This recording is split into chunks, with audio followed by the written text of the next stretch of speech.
ए पापी औरत, तेरे गंदे कर्मों की वजह से मैं ये घर छोड़कर जा रही हूँ। मैं अब तुझसे बहुत नाराज हूँ।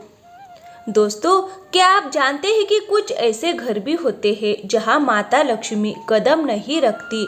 हाँ, कुछ बहुत छोटी छोटी गलतियाँ ऐसी होती है जो माता लक्ष्मी को घर से दूर कर देती है।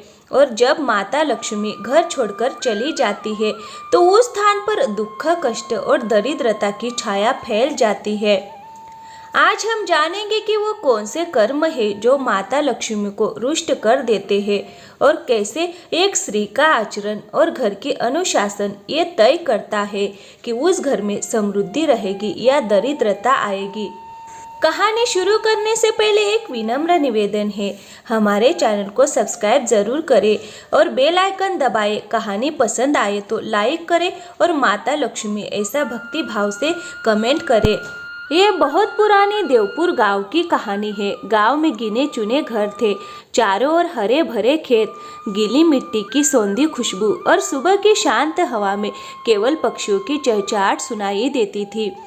गांव के बीचों बीच एक सादा सा लेकिन प्रसन्न घर था। उसके मालिक थे सेठ देवदत्त। वो कोई बहुत बड़े जमींदार नहीं थे, लेकिन ईमानदार, मेहनती और सरल स्वभाव के थे। गांव के सभी लोग उन्हें सम्मान से सेठ जी कहकर बुलाते थे। वो अनाज के छोटे व्यापारी थे, लेकिन भगवान की कृपा से उनका काम बढ़ता जा रहा था। भोर होने से पहले ही देवदत्त गाड़ी पर बोरियां लादकर बाजार के लिए निकल जाते और शाम को लौटते। तब घर की देहरी पर उनकी पत्नी मनोरमा मुस्कुराते हुए उनका स्वागत करती। मनोरमा शांत, संयमी और घर संभालने में अत्यंत निपुण थी। चेहरे पर सादगी, माथे पर कुमकुम की छोटी सी बिंदी, साड़ी का पल्लू सिर पर, उसका अड़िग विश्वास था कि घर की सच्ची शोभा स्वच्छता, भक्ति और मन की पवित्रता में होती है। इसीलिए मनोरमा रोज भोर में उठकर आंगन झाड़ू से साफ करती, तुलसी के सामने खड़ी होकर जल अर्पित करती और फिर चूल्हे के पास जाकर भोजन की तैयारी करती। उसका पूरा दिन सादगी भरी भक्ति और अनुशासन में बीतता। गांव की स्त्रियां आपस में फुसफुसाकर कहती, अरे सेठ देवदत्त के घर तो लक्ष्मी माता स्वयं निवास करती है। देवदत्त और मनोरमा का एक ही पुत्र था, कार्तिक, लगभग 20 वर्ष का युवा, लेकिन माता पिता के संस्कारों से भरपूर। वह दिन भर पिता के काम में हाथ बटाता और रात को आंगन में माँ के पास बैठकर उसकी बातें सुनता। वह कहता, माँ, जब तुम तुलसी के पास दीपक जलाती हो तब सच में लगता है कि इस घर में देवी उतर आई है। मनोरमा मुस्कुराकर कहती, बेटा, देवी उसी घर में वास करती है जहाँ स्वच्छता, अनुशासन और निर्मल मन होता है। समय बीतता गया, देवदत्त का व्यापार बढ़ता गया, घर में संतोष, भक्ति और शांति बनी रही। लेकिन किस्मत कब करवट बदल ले कोई नहीं जानता। एक दिन मनोरमा को बुखार आ गया। 2 दिन आराम करने से ठीक हो जाएगा ऐसा लगा, लेकिन बुखार दिन ब दिन बढ़ता गया। शरीर में थकान और कमजोरी आ गई। कुछ ही दिनों में हालत ऐसी हो गई कि वह रसोई तक भी नहीं जा पा रही थी। देवदत्त ने गांव के वैद्य को बुलाया, काढ़ा और औषधियाँ दी गई, लेकिन कोई लाभ नहीं हुआ। मनोरमा की तबीयत दिन प्रतिदिन बिगड़ती गई। जो घर कभी सुबह की घंटियों और पूजा पाठ से गूंजता था, वहाँ अब सन्नाटा छाने लगा। देवदत्त रात को आंगन में बैठकर आकाश की ओर देखने लगा। मन ही मन वो सोचता, क्या मैंने किसी का दिल दुखाया है? क्या मेरी कमाई में कोई गलत बात है? वह मन में कहता, हे लक्ष्मी माता, अगर मुझसे कोई भूल हुई हो तो मुझे क्षमा कर देना। पर उत्तर में केवल मंद हवा की सरसराहट सुनाई देती। कार्तिक दिन भर माँ के पास ही बैठा रहता, काढ़ा बनाता, सिर दबाता और माँ को ढाढ़स देता। उसके मन में एक बात साफ हो गई, घर की नींव माँ ही है। मनोरमा के बीमार पड़ते ही घर की सारी व्यवस्था बिगड़ने लगी। जो बर्तन रोज चमकते थे अब वैसे नहीं रहे। आंगन में झाड़ू अनियमित हो गई, रसोई में झूठे बर्तन पड़ने लगे। तुलसी के पास दीपक कभी जलता कभी नहीं। जो अनुशासन इस घर की पहचान था वह धीरे धीरे कम होने लगा। एक रात देवदत्त मनोरमा के पास बैठा, कुछ देर चुप रहा और फिर बोला, मुझे लगता है कि हमें कार्तिक की शादी कर देनी चाहिए। मनोरमा ने आंखें खोली। इतनी जल्दी? वह अभी छोटा है। देवदत्त गंभीर स्वर में बोला। अब वो छोटा नहीं रहा। घर को एक बहू चाहिए और मैं चाहता हूँ कि नई बहू तुम्हारे रहते रहते घर की रीति रिवाज सीख ले। मनोरमा ने थोड़ी देर सोचा और फिर सहमति में सिर हिला दिया। लड़की ऐसे देखना जो इस घर को अपना समझे। अगले दिन देवदत्त ने तलाश शुरू की। देवपुर में चर्चा फैल गई कि सेठ देवदत्त कार्तिक के लिए बहू देख रहे हैं। कुएं पर, चौपाल पर, ओसरी में, हर जगह यही बातें होने लगी। कोई कहता सेठ जी बड़े घर की लड़की लाएंगे, तो कोई कहता नहीं, उन्हें तो सादी संस्कारी बहू चाहिए। इसी दौरान देवदत्त का परिचित हरिचंद्र आया और उसने कहा, एक लड़की है, नाम उसका उर्मिला है, सभ्य है, घर के काम में निपुण है, बड़ों का सम्मान करती है। देवदत्त बोले, मैं खुद जाकर देखता हूँ। अगले दिन वह उर्मिला के गांव गया। घर साधारण था लेकिन आंगन साफ था। तुलसी के गमले के पास पानी छिड़का हुआ था। वातावरण में सच्चाई थी। कुछ ही देर में उर्मिला पानी का लोटा लेकर आई।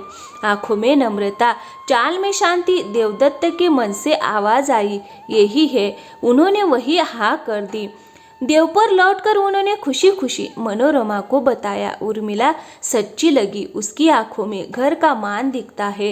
मनोरमा ने शांत स्वर में कहा, जहाँ मन सही लगे वही लिया गया निर्णय अच्छा होता है। कुछ ही दिनों में विवाह तय हो गया। सादगी से लेकिन पुराने रीति रिवाजों के साथ शादी संपन्न हुई। उर्मिला देवपुर में बहू बनकर आई। पहले कुछ हफ्तों में घर में नई ऊर्जा आ गई। उर्मिला भोर में उठती, आंगन झाड़ती, तुलसी को प्रणाम करती, चूल्हे के पास दीपक जलाकर खाना बनाने लगती। मनोरमा के चेहरे पर बहुत दिनों बाद सच्ची खुशी दिखाई दी। उसके मन में विचार आया, इस घर में फिर से लक्ष्मी माता का वास होने लगा है। लेकिन जैसे जैसे दिन बीतते गए उर्मिला की आदतें बदलने लगी। समय आगे बढ़ा और उसके व्यवहार में छोटे लेकिन गंभीर परिवर्तन दिखाई देने लगे। पहले वह भोर में उठती थी लेकिन अब सूरज निकल आने पर भी आंगन शांत रहता। एक सुबह मनोरमा तुलसी के पास पानी लेकर गई तो उसने देखा झाड़ू कोने में पड़ा था। आंगन में सूखे पत्ते बिखरे थे और उर्मिला अब भी गहरी नींद में सो रही थी। मनोरमा अंदर जाकर बोली, बहू अब तो धूप आंगन में आ गई है, उठ जा। घर की चेतना सुबह की सफाई से शुरू होती है। उर्मिला ने आंखें मलते हुए कहा, आज बहुत थकान है, थोड़ी देर और सोने दो। मनोरमा ने हल्के लेकिन गंभीर स्वर में कहा, ज़्यादा सोने से मन सुस्त हो जाता है और जब मन सुस्त होता है तब लक्ष्मी माता उस घर का रास्ता भूल जाती है। सुबह की हवा और सूरज की हल्की धूप घर की सच्ची संपत्ति होती है, उन्हें व्यर्थ मत जाने दो। उर्मिला ने कहा, कल से करूंगी, और बात टाल दी। लेकिन अगले दिन भी वही दृश्य था। ऐसी ही कई छोटी छोटी गलतियां जमा होने लगी। एक बार उर्मिला जल्दी जल्दी में झाड़ू लगाते हुए झाड़ू अपने पैर से लगा बैठी। मनोरमा देहरी पर बैठी थी। ये देखकर उसने व्याकुल स्वर में कहा, उर्मिला झाड़ू को पैर मत लगने दो। झाड़ू लक्ष्मी माता की कृपा का प्रतीक है। उसका अपमान हुआ तो घर का सौभाग्य भी चला जाता है। उर्मिला हंस पड़ी। अरे माँ, बस झाड़ू ही तो है, पैर लग गया तो इतना हंगामा क्यों? मनोरमा ने झाड़ू उठाकर ठीक से रखा और शांत लेकिन दृढ़ स्वर में बोली, छोटी गलती बड़ा नुकसान कर जाती है। झाड़ू गंदगी हटाता है, बुरे विचारों को दूर करता है। उसका अपमान बरकत को दूर करने जैसा है। उर्मिला ने इस बात को गंभीरता से नहीं लिया। स्वच्छता के प्रति उसका ध्यान और भी कम होने लगा। एक दिन भोजन के बाद सब उठ गए। उर्मिला थकान के कारण जूठे बर्तन वैसे ही चूल्हे के पास छोड़कर सोने चली गई। रात में मनोरमा पानी पीने उठी। रसोई में तेल की गंदगी, बिखरे दाग और जूठे बर्तनों का ढेर देखकर वह ठिठक गई। यह दृश्य देखकर वह छाती पर हाथ रखकर वही खड़ी रह गई। रात शांत थी, लेकिन घर के भीतर उस गंदगी की नकारात्मक छाया मानो फैल गई थी। सुबह उसने उर्मिला से शांत स्वर में कहा, बहू, रसोई घर अन्नपूर्णा का स्थान होता है। वहाँ रात में गंदगी छोड़ दी जाए तो घर में नकारात्मक शक्तियाँ प्रवेश कर जाती है। जूठे बर्तन रात भर पड़े रहे तो सुख भी घर की दहलीज के बाहर ही रुक जाता है। उर्मिला उबते हुए बोली, माँ, सुबह उठकर धो ही देती, इतनी बड़ी बात क्यों? मनोरमा ने गहरी सांस लेकर कहा, शाम का काम सुबह पर टाल दिया जाए तो किस्मत भी टल जाती है। साफ रसोई घर से ही सुख की सुबह जन्म लेती है। लेकिन उर्मिला की आंखों में तिरस्कार था। एक बार तो बहुत बड़ी भूल हो गई। शाम का समय था, सूर्य अस्त हो रहा था, घर में दीपक जलाने का समय था। उसी समय उर्मिला ने झाड़ू उठाया और आंगन बुहारने लगी। मनोरमा भीतर से दौड़ती हुई आई। आवाज में घबराहट थी। उर्मिला, शाम के समय झाड़ू नहीं लगाते। इसी समय लक्ष्मी माता घर में प्रवेश करती है। झाड़ू लगाओगी तो उनके चरणों को बाहर ढकेल दोगी। उर्मिला बिना रुके बोली, दिन में समय नहीं मिलता माँ, इसलिए शाम को करना पड़ता है। धूल हो या समय, क्या फर्क पड़ता है? मनोरमा दहलीज पर खड़ी होकर दृढ़ स्वर में बोली, फर्क पड़ता है। बरकत केवल पैसों से नहीं आती, वह हमारी आदतों के अनुशासन से आती है। शाम को झाड़ू लगाओगे तो लक्ष्मी माता का आशीर्वाद बाहर चला जाता है। उर्मिला ने झाड़ू वहीं रख दी, लेकिन चेहरे पर उपहास था। माँ, मैं आपका सम्मान करती हूँ, लेकिन अब समय बदल गया है, लोग ये नियम नहीं मानते। मनोरमा शांत स्वर में बोली, समय बदल सकता है, लेकिन घर की नींव कभी नहीं बदलती। जो परंपरा से जुड़ा रहता है उसका घर स्थिर रहता है। अब एक बड़ी घटना घटी। एक दिन भोजन के बाद उर्मिला ने जूठे बर्तन रसोई में चूल्हे पर ही रख दिए। मनोरमा भीतर आई और वह दृश्य देखकर स्तब्ध रह गई। वह बोली, बहू, चूल्हा अन्नपूर्णा का आसन होता है, वहाँ जूठे बर्तन रखकर तुमने देवी के आसन को अपवित्र कर दिया है। उर्मिला ने ऊपर देखे बिना कहा, जगह नहीं थी इसलिए वही रख दिए, थोड़ी देर में धो दूंगी। मनोरमा कठोर लेकिन कोमल स्वर में बोली, रसोई घर की पवित्रता सबसे अधिक महत्वपूर्ण होती है। चूल्हे के पास गंदगी रहे तो घर में अस्थिरता आती है और लक्ष्मी माता की कृपा कम हो जाती है। उर्मिला फिर हंस पड़ी, माँ, आप हर जगह देवी ढूंढती रहती है। मैंने खाना बना दिया, अब थोड़ी देर बर्तन पड़े रहे तो क्या प्रलय आ जाएगा? मनोरमा चुप हो गई, लेकिन उसके मन में निराशा की परतें बढ़ती चली गई। दिन बीतते गए और घर का वातावरण बदलता चला गया। जो कभी सुबह घंटियों की आवाज़, तुलसी की सुगंध और चूल्हे के दीपक के तेज से भरा रहता था, वह सब धीरे धीरे लुप्त होने लगा। अब अधिकतर समय आंगन में धूल रहती, तुलसी के पास मिट्टी सूखी रहती और रसोई में जूठे बर्तन पड़े रहते। देवदत्त ये सब देख रहा था। व्यापार में भी अजीब बदलाव दिखने लगे। पुराने ग्राहकों से घाटा, अनाज की बोरियों में कीड़े, ग्राहकों का मुंह मोड़ लेना। देवदत्त रात को बैठकर हिसाब देखता, लेकिन गणना मेल नहीं खाती। एक शाम उसने कहा, सुनो, घर में अब बरकत नहीं रही, जैसे कोई अनजाना बोझ छा गया हो। मनोरमा ने शांत स्वर में कहा, बरकत तभी जाती है जब घर की पवित्रता समाप्त हो जाती है। जहाँ गंदगी और लापरवाही बढ़ती है, वहाँ लक्ष्मी माता नहीं रुकती। देवदत्त कुछ नहीं बोला, लेकिन दोनों की निगाहें उर्मिला की ओर मुड़ गई। उर्मिला ये सब देख रही थी, लेकिन उसने इसे मन पर नहीं लिया। एक दिन देवदत्त गुस्से में बोला, ये सब क्या चल रहा है? व्यापार डूब रहा है, घर में कोई चैतन्य नहीं रहा। उर्मिला सहजता से बोली, बाबा, ये तो समय का फेर है, व्यापार में उतार चढ़ाव आते रहते हैं। देवदत्त की आंखें क्रोध से लाल हो गई। नहीं बहू, ये सिर्फ व्यापार की बात नहीं है। जिस घर में स्त्रियां घर की मर्यादा को मजाक समझती है, वहाँ लक्ष्मी माता नहीं टिकती। उस दिन से घर में तनाव बढ़ गया। बर्तन टूटने लगे, दीपक बुझने लगे, झाड़ू कोने में पड़ा रहने लगा। मनोरमा अब अधिकतर समय तुलसी के पास बैठकर प्रार्थना करने लगी, लक्ष्मी माता कुछ तो स्वयं करो। एक रात तेज हवा चली और आंगन आंगन का दीपक अचानक बुझ गया। उसी समय गोदाम से खबर आई, सेठ जी, अनाज के गोदाम में आग लग गई है। देवदत्त दौड़ पड़ा। गांव वाले भी आ गए, लेकिन आधा अनाज आग में जल चुका था। देवदत्त वहीं बैठ गया, दोनों हाथ सिर पर रखकर बुदबुदाया, लक्ष्मी माता ने सचमुच मुंह मोड़ लिया है। उस रात घर में एक शब्द भी नहीं बोला गया। देवदत्त के मन में अब एक ही विचार पक्का हो गया, निर्णय लेने का समय आ गया है। एक शाम वह घर आया, चेहरे पर क्रोध था, आवाज में पीड़ा। आंगन में बैठकर गरजते हुए बोला, बहुत हो गया, अब और सहन नहीं कर सकता। मनोरमा ने पूछा, अब क्या हुआ? देवदत्त कांपती आवाज में बोला, काम, इज्जत, व्यापार, नाम सब नष्ट हो गया और मुझे पता है इसका कारण क्या है। उसकी दृष्टि सीधे उर्मिला पर गई। उर्मिला घबराकर बोली, मेरी वजह से क्या हुआ? देवदत्त कठोर स्वर में बोला, तूने इस घर का स्वरूप बदल दिया, ना स्वच्छता, ना भक्ति, ना सुबह का दीपक।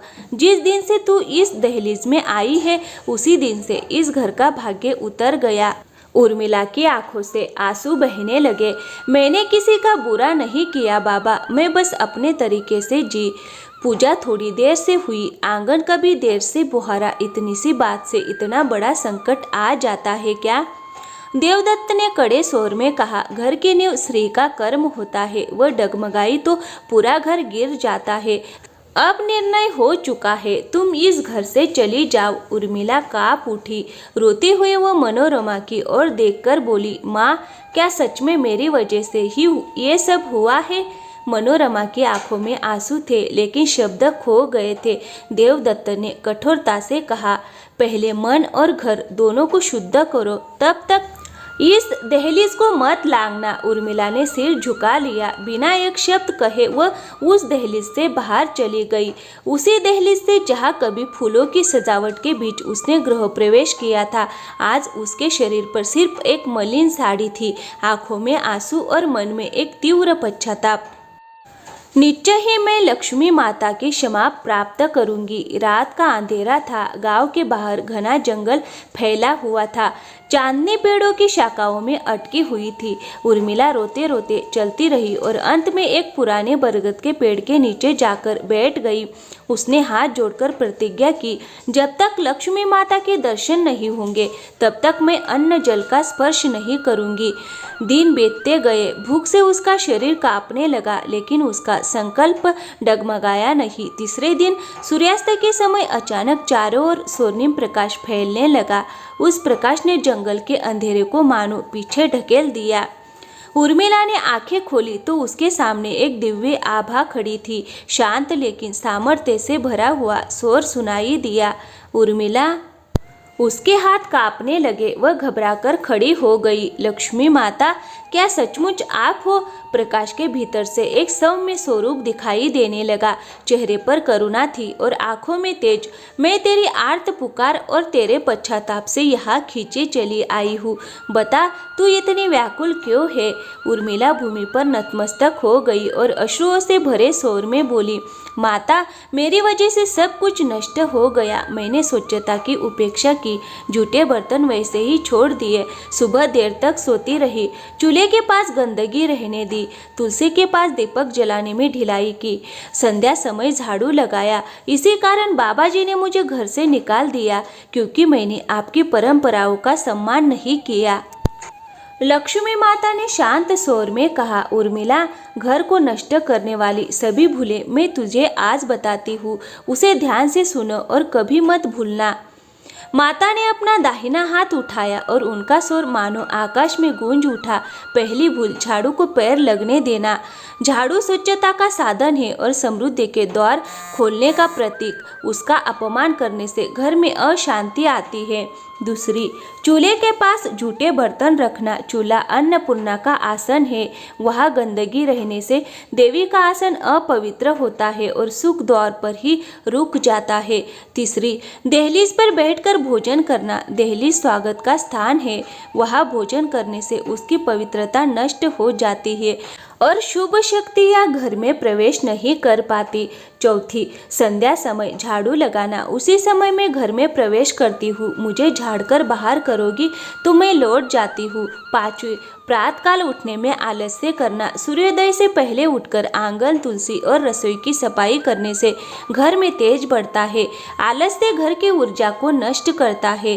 छठी, आंगन में गंदगी रहने देना, धूल, कचरा, दुर्गंध और फर्श के दाग नकारात्मक बढ़ाते हैं और ऐसे घर में मैं टिक नहीं सकती। सातवीं, रात भर झूठे बर्तन छोड़ देना, रात्रि शांति और रक्षा का समय है, गंदगी रहने से नकारात्मक शक्तियाँ जागृत हो जाती है। और आठवीं, दहलीज पर लात मारना या जोर से दरवाजा बंद करना, दहलीज घर की सीमा है, उसका अपमान घर की सुरक्षा पर आघात करता है। और नौवीं, घर में कलह, कटुता और तिरस्कार रखना, मैं शांति की देवी हूँ, जहाँ झगड़े, क्रोध और कटु वचन होते हैं वहाँ मेरा वास नहीं होता। 10वीं और सबसे बड़ी भूल, श्रद्धा को हल्के में लेना, स्वच्छता, अनुशासन और भक्ति कोई पुरानी रीति नहीं है, वो जीवन का संतुलन है। माता का स्वर अब कोमल हो गया, याद रखना मैं उसी घर में निवास करती हूँ जहाँ मन स्वच्छ हो, स्थान स्वच्छ हो और उद्देश्य शुद्ध हो। उर्मिला के आंसू थम नहीं रहे थे, वह बोली, माता मुझसे भारी भूल हुई, मैंने आपकी पवित्रता की कीमत नहीं समझी, मुझे क्षमा कर दीजिए। लक्ष्मी माता ने उसके सिर पर हाथ रखा, उनका का स्वर अत्यंत मृदु हो गया। तू सच्चे मन से क्षमा मांग रही है, यही सबसे बड़ा प्रायश्चित्त है। अब वापस जा, जिस दहलीज से निकली थी उसे से फिर प्रवेश कर, तेरे हाथों से फिर स्वच्छता, अनुशासन और भक्ति का निर्माण होगा और जहाँ ये तीन होंगे वहाँ मेरी कृपा स्वयं चली आएगी। इतना कहते ही प्रकाश धीरे धीरे विलीन होने लगा। संध्या की हवा शांत हो गई, पेड़ों की सरसराहट थम गई और जंगल में दिव्य शांति छा गई। उर्मिला नतमस्तक हो गई। माता, मैं आपके वचन का पालन करूंगी, जीवन में फिर कभी ऐसी अंधकारमय भूल नहीं करूंगी। वह उठी, पैरों में शक्ति नहीं थी लेकिन मन में अपार साहस था। वह गांव की ओर लौट चली। जब वह देवपुर की दहलीज पर पहुंची तो मनोरमा आंगन में खड़ी थी। उर्मिला को देखते ही वह दौड़ी और आंसुओं से भीगे हाथों से उसे गले लगा लिया। उर्मिला, तू लौट आई बेटी। उर्मिला बोली, माँ, अब मुझे सब समझ में आ गया है। लक्ष्मी माता घर में केवल सजावट के लिए नहीं आती बल्कि स्वच्छता, श्रद्धा और अनुशासन के लिए आती है। देवदत्त वही खड़ा था, उसके चेहरे पर कठोरता नहीं बल्कि आश्चर्य और संतोष था।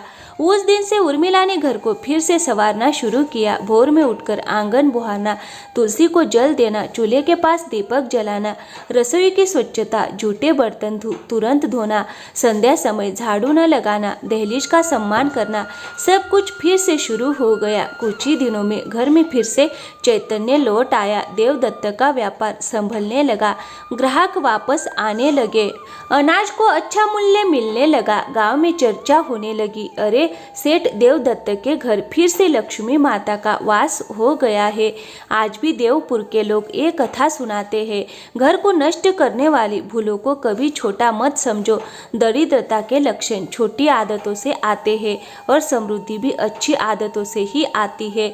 इसीलिए याद रखो, प्रातःकाल उठना, आंगन स्वच्छ रखना, चूल्हे के पास जूठे बर्तन न रखना, संध्या समय झाड़ू ना लगाना और दहलीज का सम्मान करना, ये नियम घर की रक्षा करते हैं और जहाँ इन नियमों का पालन होता है वही लक्ष्मी माता सदा निवास करती है। भक्तों, आज की इस पवित्र कथा के बाद आप सभी को शांति और सौख्य प्राप्त हो, यही हमारी हार्दिक प्रार्थना है। देवी कृपा निरंतर बनी रहे, इसके लिए आपका सहयोग अत्यंत महत्वपूर्ण है। तो दोस्तों, वीडियो अच्छी लगी हो तो वीडियो को लाइक करें और हमारे चैनल को सब्सक्राइब ज़रूर करें। थैंक यू, धन्यवाद दोस्तों।